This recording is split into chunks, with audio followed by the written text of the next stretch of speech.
In the middle of a dark and lonely time, with the threat of violence circling, illness either claiming lives or separating people from the comfort of community, perpetual quarantine for the sick or different. At such a time as this, God, you came to a young, working-class teenage girl and asked her to bear and care for your child. You entrusted this high-risk teenager with real power over you, power to love or harm you in your most vulnerable state, as both a human baby and as a parent entrusting a child to another's care.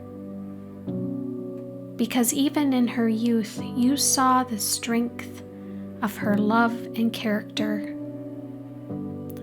and she responded to you with both gratitude and faithfulness.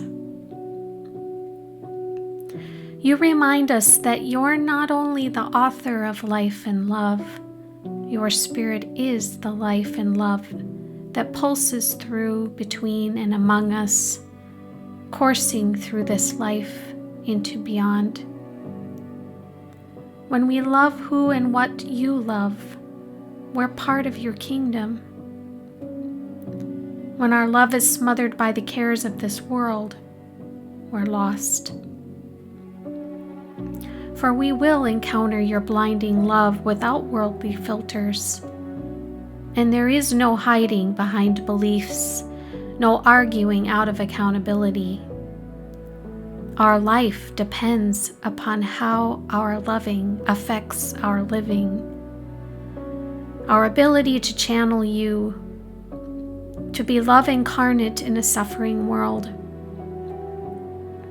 The veil between this life and the next is much thinner than we realize, and our most personal experience has an audience with you and the community of all who are in you. But God, we can't be vessels of you without a miracle, because we can't help but be overcome by fear in the face of COVID and the violence in our community.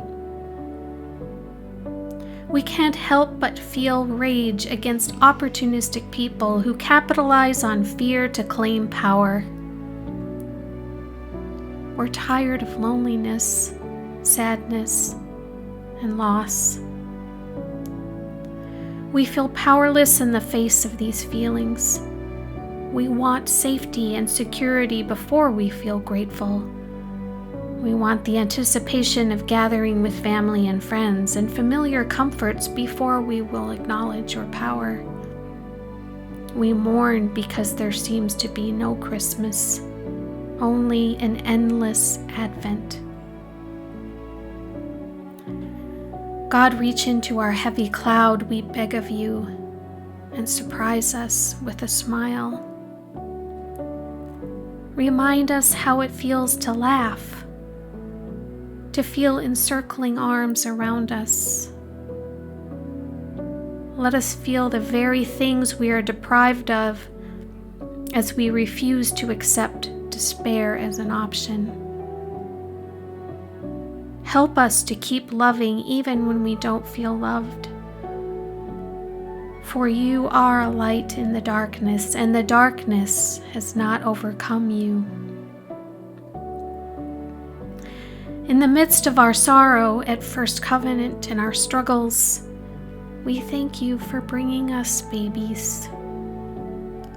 New life full of joy and promise. Little lives for our congregation to love and cherish.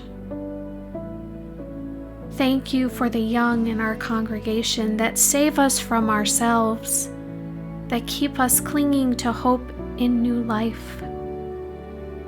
Their energy is our future, an affirmation of your promise, a reason not to give up. Thank you for the privilege of caring for them, and help us to be good stewards of hope for them. Amen.